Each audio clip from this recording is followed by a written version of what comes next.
What's up, outliers? Quick market update. We'll run through the indices, then we'll take a quick look at what happened today, and then I'm going to pivot over to GameStop ahead of our GameStop live stream tonight at 5 p.m. Pacific time. So if you want to come hang out, get a little weird, get a little deeper into GameStop, that's where that will happen. But in the meantime, let's take a look at these markets. So you can already see, as I'm hovering over the Russell, it had a massive down day.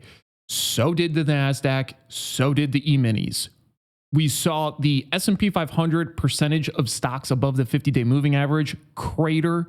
We saw bonds have a pretty good day, and we saw VIX actually pop above 18 for a little while, which is kind of an important thing because VIX has been a very reliable, steady trade this year. And it's been very static, meaning we're not seeing these really drastic extremes, but whenever I see it up at these levels, I'm fading it. And it's just because it has very seldomly remained above here for all too long, although volatility does cluster. But this has been a great trade so far this year. Essentially, anything above 17 becomes interesting, scaling in above 18, 19. That's that. All right.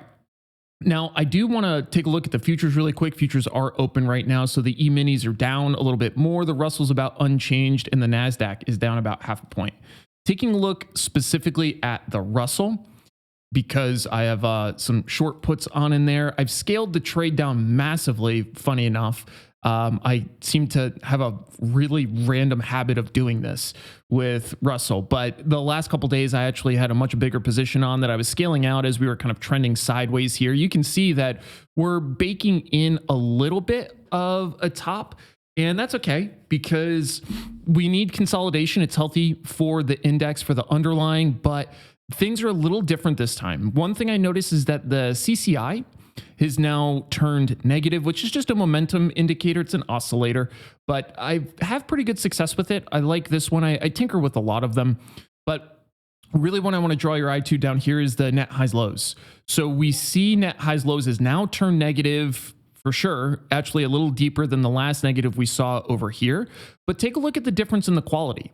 Right. So as I hover here, net highs lows was negative 51. Today it's negative 69 giggity. It's not that different, but take a look at the difference in these days. Right. Here's where the other red day was. Here's what it is now. And again, this is for the NASDAQ. It's not fully representative of what you're going to see in the Russell, but this gives you a pretty good idea of what's going on. And we see highs collapsing and we see lows expanding. So I don't actually love this configuration. If we take a look at these other periods where we start to see these transition days can be kind of heavy one way or the other, to the upside or the downside. So it's something I'm keeping an eye on. But the way I think about it now is broad indices. I am being careful with risk. I'm not overly allocated or utilized right now. Most of the cash I have is kind of being transferred over into more of a holding pattern for at least till it needs not to be. I will maintain some exposure as per usual, just because you never know when things are going to grab some legs and start moving. But right now things are slowing down. So what is the cause of this? What happened? Well, first, I want to be very clear that people really like to oversimplify things in markets, and we like to have these really neat, tidy little descriptors of what happened, right? Why did X happen? And a bunch of things happened today. Now, nobody ever fully knows why everything goes the way it goes in the market, typically, unless there's a massive catalyst. I just like to call that out because getting into the news cycle of listening to CNBC or these other news sources say, oh, the S&P 500 is down because of this. It's probably partially because of that, but then you also notice that the next day it'll be up because of a similar thing. So you just have to be careful. Otherwise, if you get into this habit of these really neat, succinct explanations for everything, you start to oversimplify it just as a heuristic and you miss a lot of details. Now, if I were to pinpoint, though, the primary drivers for the movement today, it's this right here. I think jobless claims came in very hot.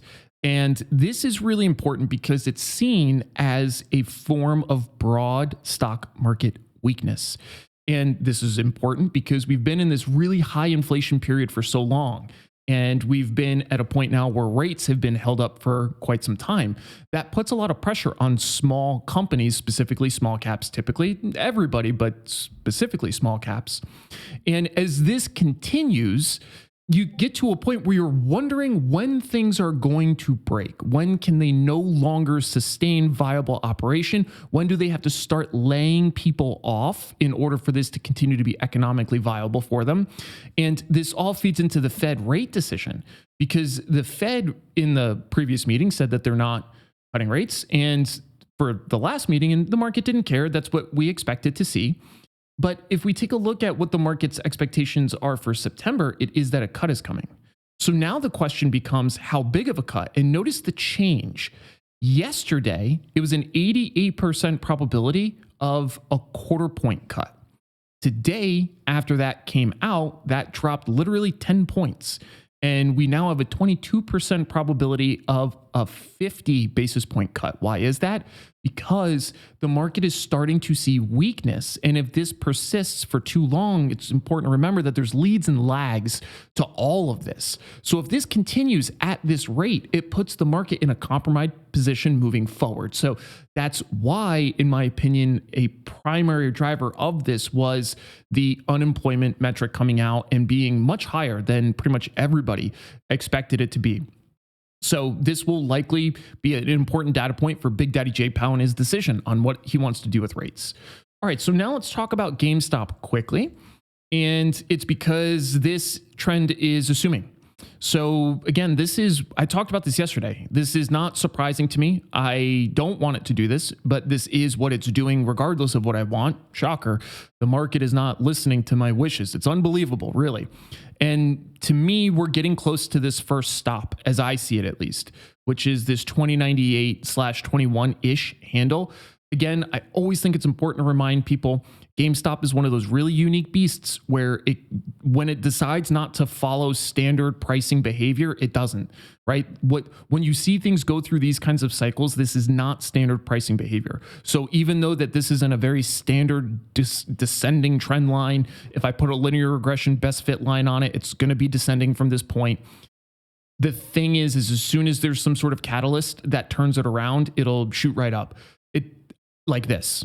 So it's an important point because I always have to remind myself as I'm looking at this product, you can always apply technical analysis to things. It's simply observing behavior of market participants and their conviction with how they choose to buy and sell. Now, with that, you can read into it a lot and you can determine standardized patterns, behaviors, and extrapolate that across a broader data set. You can't really do that as well with GameStop. I run studies on all the different kinds of studies I like to use. You'll notice that I switch between them sometimes based on what I'm kind of flagging as working really well at a given point in time in a current market condition. And GameStop fails them all the time when you kind of want them most. So what I mean by that is during this less volatile period, going back in here, you can come up with some pretty good ideas of standard technical analysis. But even these kinds of really big moves, it's really difficult to, pinpoint the pivot. So that's okay. That's kind of what makes it special. And that's why I like using options also to just use it as an amplifying function of determining price behavior. So what are we seeing here? Downtrends continuing. I still think 21 is very likely on the horizon. Hopefully not. But what makes me say that is I'm seeing the buy volume continue here, right? So you can see essentially coming back to 26 July, we've had sell volume on a daily basis coming in above 90% every single day. So there's just people selling, and there's a lot of people selling here. Why? Who knows? And you can see that the point of control is now up here. I imagine for a lot of people, there's fear about getting stuck in the stock at 20 when it spent a long time below 10. Now, that still doesn't seem like the floor to me. We've had a couple conversations about this. It looks like after this 21 handle where I'm pricing it off of this node, it looks like the next node is here at like 15. You can see it right in there. So I'm just referencing where people previously transacted with the underlying, but you can see another node building right here in the 17 handle, 1771. So there's a good chance that buyers will continue to step in down here as well. But we are getting into a lighter volume area. And all that means is price becomes more loose in those zones. It means that there's not as much support or resistance. That's why price bounces around in these kinds of things very quickly, right? As you see price like this making these kind of moves, look how light that volume is, but it's just flying through this. And it's because there's not much support or resistance to slow it down. And you'll see that when there is a lot more support and resistance that's built out over time due to heavy volume, price becomes sticky around those points until it starts traversing above or below. And in this case, we're traversing below this most recent point of control. So let's take a look now at the options. I'm seeing 701,000 calls against 388,000 puts. So again, this is not the most bullish configuration I've seen for this product specifically. I'm seeing continued build out in 16 August. I've said that multiple times now, but on the call side, that's where most of the volume is starting to dump in. Now, what I do want to show you, this is total OI across all the options chains. Take a look at these. This is in 17 Jan 25. So we have some pretty long expirations starting to pop up. 17 Jan 25 again, the 125. So there's already 20,000 of those. If we look across the current strikes for calls where the most OI is, this is essentially tied for third. So there's a massive amount of options being built out in these longer term expirations, and they're creeping up, which is really interesting. Even this expiration cycle, which is the 18 October 24, right? That's 78 days out. So that's interesting to see. And this is something I've been talking about where it feels like we continue to have so much centralization in these near-term expirations, but it's actually starting to slide out a little bit into the next primary expiration and then even further out than that. So what does that tell me? From an options perspective, it just looks like the market is being priced in for a more mellow 2 weeks. And I've said that before. I'm just reiterating that sentiment as far as I can see now. Sometimes people will say that I say a lot of stuff in the video, but there's nothing that they can pull out. So I'm trying to make it more clear. I try to avoid that typically because I want people to come to their own conclusions.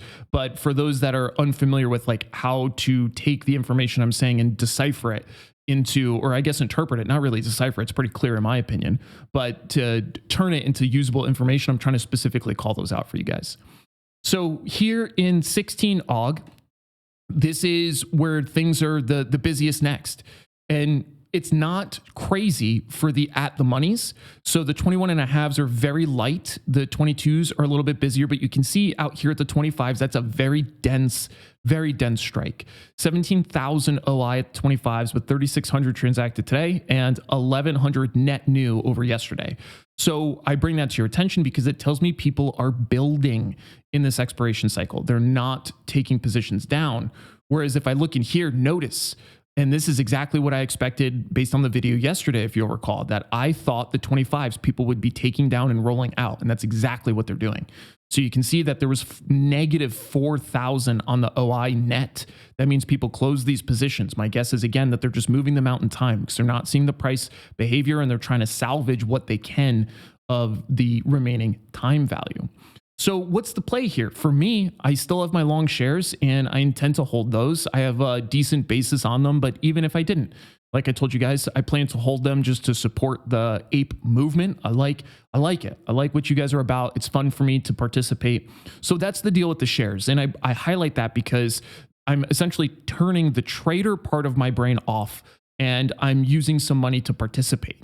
Now, the trader part of my brain has short calls on still in 20 September against the long shares that I've already made some money on. I've rolled them down and I probably will scrub a little bit more off of them because they're producing. And it's just allowing me to not just see the unrealized gains on my shares dwindle, but it's allowing me to take some money in while that's happening.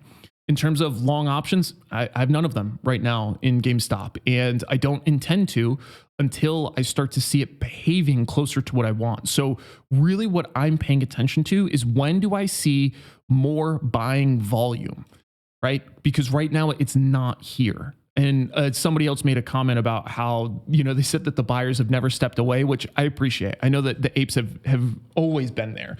But what I mean is from a broader market perspective, you need big volume. And with the amount of the at the money offering that came through, there's a lot of shares floating around right now. So the float isn't as locked up as it used to be. So what that means is that's partially good and bad. It's good in this case because even though we're seeing these sellers coming through in mass, they're not really crushing the price. It's going down, but they're not crushing it, which again is probably because a lot of shares got also picked up during the at the money offering. So we'll have to see where it starts to stabilize. That's what I'm most interested in. When does this start consolidating? That's where I start looking at adding long options. That's where I start looking to add more shares.